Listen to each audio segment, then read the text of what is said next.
বন্ধুরা, আপনারা দেখেছেন কিছুদিন পূর্বে বিএনপির পক্ষ থেকে সারা বাংলাদেশে 267টি আসনের মনোনয়ন চূড়ান্ত বলে ঘোষণা করা হয়েছে। সেখানে আমাকে ঢাকা 12 এলাকার মনোনয়ন দেয়, আমি আল্লাহ তাআলার কাছে শুকরিয়া আদায় করছি এবং আমি আমার পার্টির চেয়ারপারসন দেশনেত্রী বেগম খালেদা জিয়া ও বিএনপির ভারপ্রাপ্ত চেয়ারম্যান তারেক রহমানের কাছে আমি কৃতজ্ঞতা প্রকাশ করছি।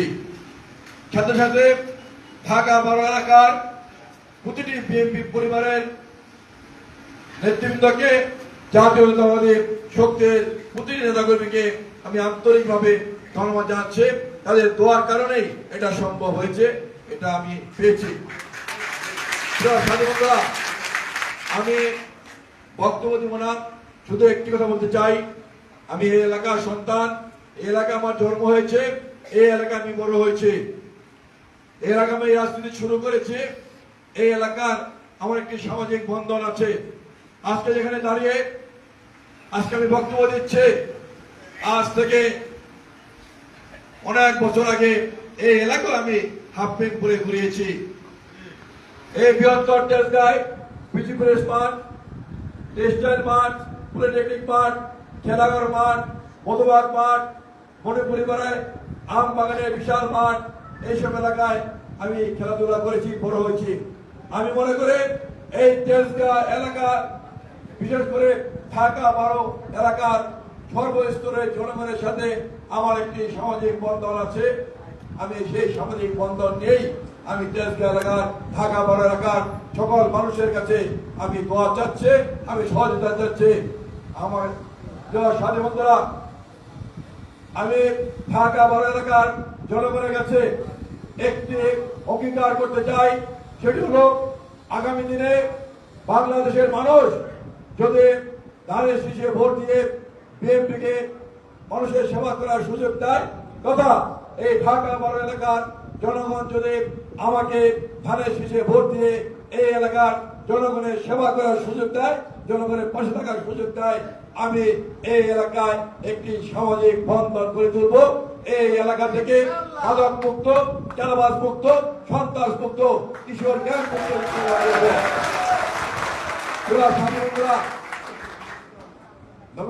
নমিনেশন ডিক্লেয়ার দেওয়ার পূর্বে আমাদের পার্টির ভারপ্রাপ্ত চেয়ারম্যান তারেক রহমান কিন্তু সারা বাংলাদেশে যারা মনোনয়ন চেয়েছিলেন সবাইকে ডেকে তিনি প্রায় 1 ঘন্টার উপরে বক্তব্য রেখেছেন। সেই বক্তব্যে তিনি একটি উদাহরণ দিয়েছিলেন, একজন সন্তানের দাবিদার 2 মা কোন প্রকারের কিন্তু সমাধান দিতে পারেননি বিচারক। তখন সিদ্ধান্ত নিল সেই সন্তানকে 2 টুকরো করে 2 মার কাছে দিয়ে দিবে।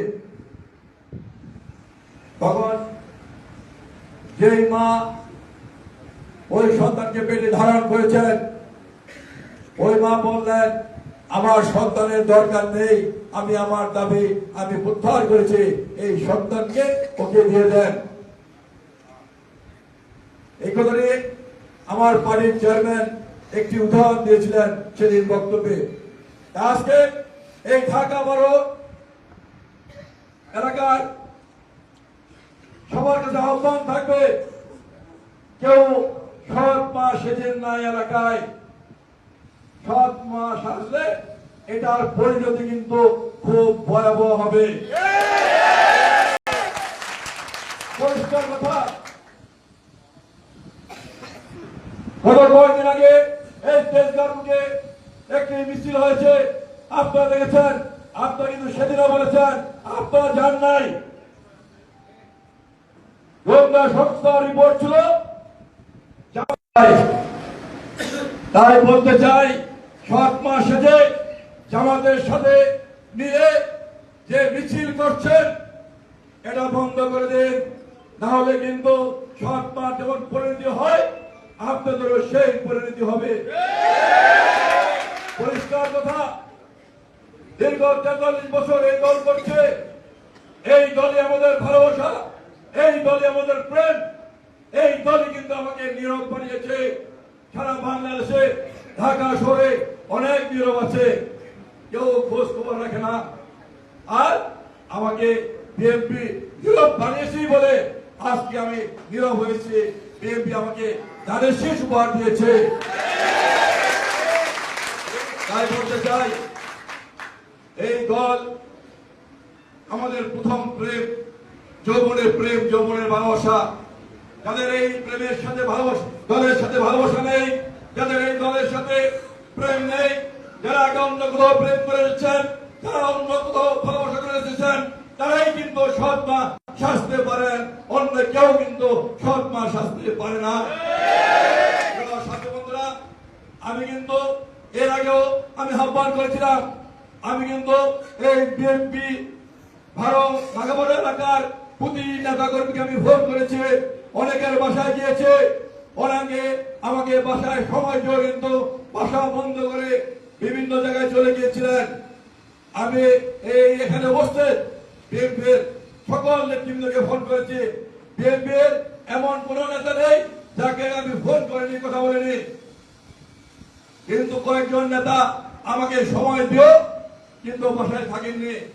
তাই বলতে চাই আমি পরিষ্কার ভাবে, সৎ মান আসে আসুন, যে সন্তানটি আমরা মনে করি আমাদের দল, সেই সন্তানকে আমরা সবাই মিলে ঐক্যবদ্ধভাবে আমরা লালন পালন করে সেই ধানের শীষকে আমরা জয়ী লাভ করে বিজয়ী করে আমরা তারেক রহমানকে এবং খালেদা জিয়াকে আমরা উপহার দেই।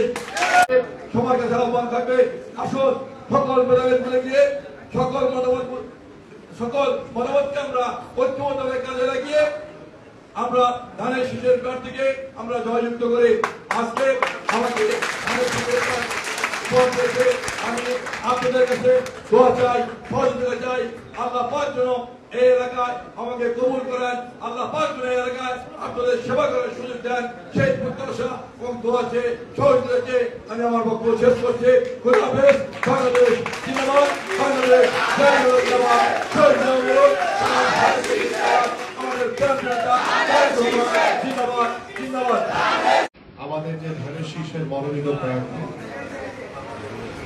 জনাব সাইফুল আলম নীরবের ডাকে আমাদের এই আসন এবং ঢাকা মহানগর উত্তর বিএনপি সহ সকল অঙ্গ সংগঠনের সকল ব্যক্তিবৃন্দের উপস্থিতিতে আজকের এই লোকসভা সম্মানিত সভাপতি আমাদের ঢাকা মহানগর উত্তর বিএনপি যুক্ত আহ্বায়ক জনাব মোহাম্মদ ইউসুফ এবং আমাদের মাঝে উপস্থিত যিনি ছাত্র দল যুব দল থেকে গড়ে ওঠা নেতৃত্ব, যিনি ওই স্বৈরাচার দ্বারা বারবার মামলা হামলায় তারা নির্যাতিত ছিলেন, যাকে নিয়ে ঢাকা 12 আসনের প্রতিটি মানুষ স্বপ্ন দেখে ভালো কিছু করার প্রত্যয় ব্যক্ত করে, যিনি বিএনপির ভারপ্রাপ্ত চেয়ারম্যান জনাব তারেক রহমান এবং বাংলাদেশ জাতীয়তাবাদী দল বিএনপি থেকে ঢাকা 12 আসনে যাকে আমাদের মাঝে উপস্থিত সদস্যবৃন্দ এবং অঙ্গ এবং সহযোগী সংগঠনের যারা দায়িত্বশীল ব্যক্তিবৃন্দ রয়েছে, আমি সময় স্বল্পতার জন্য নামগুলো বললাম না, সবাইকে জানাই আন্তরিক ধন্যবাদ এবং কৃতজ্ঞতা। এবং আমার সামনে যারা বসে আছেন আমাদের এই ঢাকা 12 আসনের প্রিয় উপস্থিতি, আমি যে বিষয়টি দিয়ে প্রথমে শুরু করতে চাই, আমরা এখানে ঢাকা 12 আসনে সকল থানা বিএনপি, ওয়ার্ড বিএনপি সকল উপস্থিতি আমরা শতভাগ নিশ্চিত করতে চাই এই জায়গাতে। এবং আমাদের যারা অঙ্গ এবং সহযোগী সংগঠনের নেতৃবৃন্দ রয়েছে তাদের শতভাগ উপস্থিতি আমি এখানে নিশ্চিত করতে চাই। আমি আজকে হয়তোবা দেখে গেলাম এবং এখানে কিছু আমাদের প্রার্থী তার বক্তব্যে কিছু বিষয় উপস্থাপন করেছেন। আমি ইতিমধ্যে এই বিষয়টি নিয়ে কথা বলেছি এবং আমরা আশা করি আগামী যে যৌথ সভা হবে, আগামী যে আমাদের যে প্রার্থী সাইফুল আলম, সেই সিদ্ধান্তকে সম্মান জানিয়ে শতভাগ সেই সিদ্ধান্তকে আমরা সর্বোচ্চ গুরুত্ব দিয়ে আমরা আমাদের দলের ভিতরে কোনো বৈষম্য রাখবো না, দলের ভিতরে কোনো দ্বিধা বিভক্তি রাখবো না। আমরা দলকে ঐক্যবদ্ধ করার জন্য আমার পক্ষ থেকে, আমার মহানগর বিএনপির পক্ষ থেকে যা যা করণীয় আছে আমাদের ধানের শীষের প্রার্থী জনাব সাইফুল আলম নীরবের পক্ষে সেটাই আমি করব।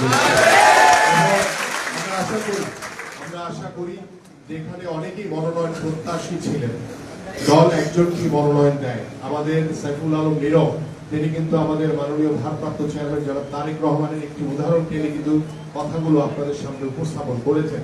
সেই দিন সেই মিটিং এ আমিও ছিলাম, আমাদের অনেক যারা মনোনয়ন প্রত্যাশী অনেকেই ছিল। আমরা আশা করি যে বাংলাদেশ জাতীয়তাবাদী দল বিএনপি একটি ঐক্যবদ্ধ দল।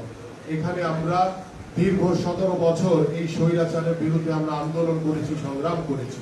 সেই আন্দোলন সংগ্রাম করতে গিয়ে আমরা মামলা হামলায় সকলেই নির্যাতিত হয়েছি, কারাবরণ করেছি।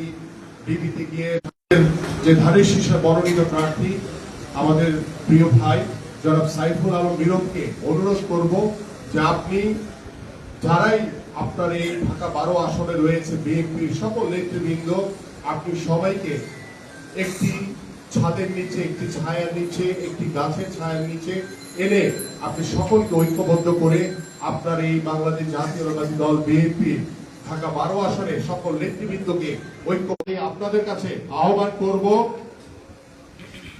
যারা এখানে বসবাস করেন অঙ্গ এবং সহযোগী সংগঠন এবং যারা নিয়ে বিএনপির নাম ভাঙানোর চেষ্টা করে তাদের কাছ থেকে সতর্ক থাকবেন। কারণ বাংলাদেশে কিন্তু এখন আর কোনো আওয়ামী লীগ নাই, তারা সবাই বিএনপি হয়ে গেছে। তারা বিভিন্ন ভাবে আপনাদের কারো মাধ্যমে, কারো হাত ধরে দলের ভিতরে অনুপ্রবেশ করার চেষ্টা করছে। আমরা কোনো অনুপ্রবেশকারীদেরকে প্রশ্রয় দিব না, সে যে হোক না কেন, যারই আত্মীয় হোক, যারই ভাই হোক, যারই বাবা হোক, কাউকে কোনো প্রশ্রয় দিব না আমরা। প্রিয় উপস্থিতি, সবার আগে বাংলাদেশ, সবার আগে আমার ধানের শীষ, সবার আগে আমার দল বিএনপি, সবার আগে হচ্ছে আপনাদের ধানের শীষের মনোনীত প্রার্থী সাইফুল আলম নীরব।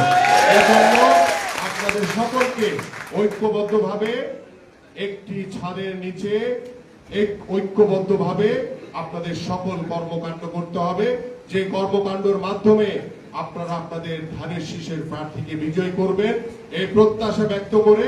এবং আমি আশা করব আমাদের এখানে যারা অঙ্গ এবং সহযোগী সংগঠনের নেতৃবৃন্দরা উপস্থিত রয়েছে, আপনারা আপনাদের প্রত্যেকটি অঙ্গ সংগঠনকে নির্দেশনা দিয়ে দিবেন যে আমাদের যিনি ধানের শীষের মনোনীত প্রার্থী হয়েছে সকল কর্মকাণ্ড যাতে তার নির্দেশনায় সকল কাজকর্ম করা হয়, এই বিষয়টি আপনারা শতভাগ এনশিওর করবেন। এবং মহানগর বিএনপির পক্ষ থেকে ইতিমধ্যে আমি নির্দেশনা দিয়ে দিয়েছি এবং যেখানে যেখানে সমস্যা রয়েছে সেগুলো দ্রুত সময়ের ভিতরে ইনশাআল্লাহ সমাধান করে আমরা সকলকে ঐক্যবদ্ধ করে আমাদের ধানের শীষকে বিজয়ী করতে হবে। এটাই আমাদের শেষ কথা, এটাই হচ্ছে আমাদের ফাইনাল কথা। এবং সবার আগে বাংলাদেশ, এই প্রত্যাশা ব্যক্ত রেখে আমি আমার বক্তব্য শেষ করছি। সবাই ভালো থাকবেন, সুস্থ থাকবেন। বাংলাদেশ জিন্দাবাদ, বাংলাদেশ জাতীয়তাবাদী দল বিএনপি জিন্দাবাদ, দেশের জিন্দাবাদ।